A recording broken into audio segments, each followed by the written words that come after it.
も最近はレベル5さんもなかなか負けていません。ということで私が一番期待しているゲーム二の国をチェック。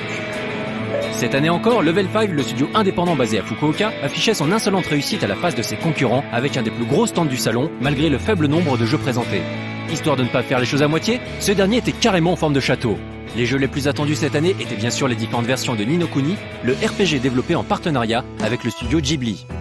Outre les séquences animées par le studio et les musiques signées Hisaichi Joe, on ne peut que s'extasier encore une fois devant la maîtrise graphique de Level 5 dans les phases in-game. Le gameplay, quant à lui, reste très classique, mais au final, ce n'est pas ce qui retiendra l'attention.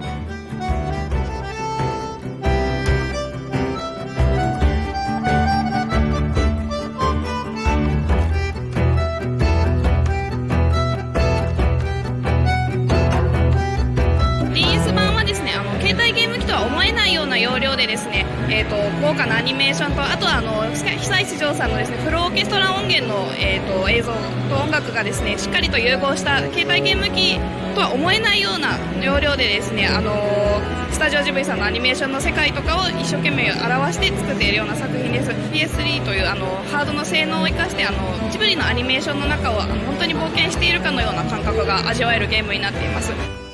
La version PS3 de Ni no Kuni était également jouable. Il s'agit aussi d'un RPG, mais légèrement différent de son homologue DS. Bien que le jeu n'en soit qu'au tiers de son développement, on ne pouvait s'empêcher d'avoir le souffle coupé devant la beauté de celui-ci. Le cel shading est d'une finesse telle que l'on a carrément l'impression de se balader dans un dessin animé. Le game system s'annonce aussi très classique, sûrement dans un souci d'accessibilité, car il va bien falloir assurer un nombre de ventes considérable afin d'amortir financièrement un tel projet.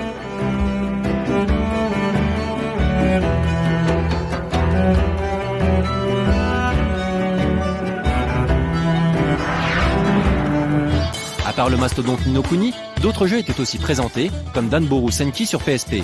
Produit shonen pur jus, ils mettent en scène des enfants qui se livrent à des joutes de maquettes de robots customisables.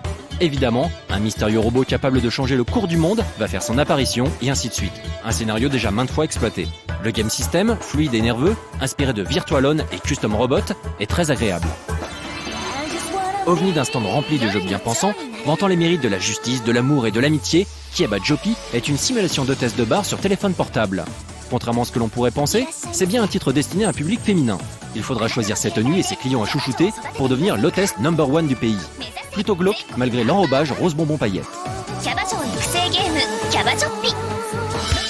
Mystery Room est un puzzle game sur DS que l'on avait pu voir l'an dernier, mais il n'était toujours pas jouable. En regardant les vidéos, on ne peut s'empêcher de faire le rapprochement avec un Professeur Layton, l'un des grands succès du studio.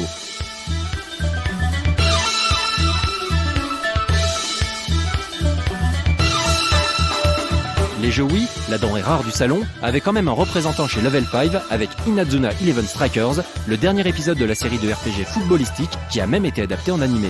Au menu, on retrouve toujours des jeunes devant sauver le monde en s'affrontant dans des matchs de foot futuristes. もう期待の RPG 二の国 PS3 版と DS 版とありますけど、みんなどっち買う？私両方買っちゃうかも。 On aurait bien aimé vous montrer Ni no Kuni sur le stand Level 5, mais il y avait minimum 3-4 heures de queue, et vu tout le boulot qu'il y a à faire, on pouvait pas se permettre d'attendre juste pour ce jeu-là. Donc en échange, on va vous montrer un deuxième jeu de Capcom qui est Mega Man Universe, et comme vous pouvez le voir, c'est la TGS version, donc une démo spéciale pour le TGS. Voilà, donc comme je suis très nul, on a demandé à quelqu'un de Capcom de jouer à ma place. Il y a plusieurs Megaman en fait, parce qu'on peut customiser Megaman. Donc Megaman, c'est celui qui a une tête de cartoon américain, et on trouve aussi Rockman et le Megaman moche de la boîte américaine de l'époque. Et ils ont chacun des capacités différentes. Hein.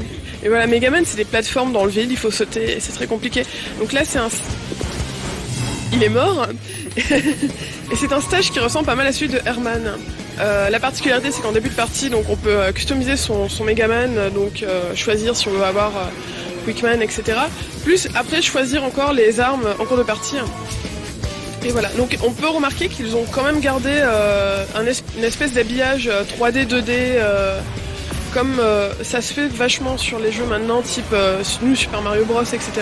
On sait qu'il y aura des persos comme Ryu par exemple, et Arthur, avec du contenu téléchargeable. Donc je sais que par exemple en contenu téléchargeable, il y aura l'histoire qui permettra de découvrir pourquoi Ryu est dans le jeu. C'est vraiment, je veux dire, les gens qui ont jamais essayé Megaman, et je pense qu'ils vont télécharger le jeu, et les fans hardcore, ils vont télécharger toutes les mises à jour, etc. pour avoir les personnages.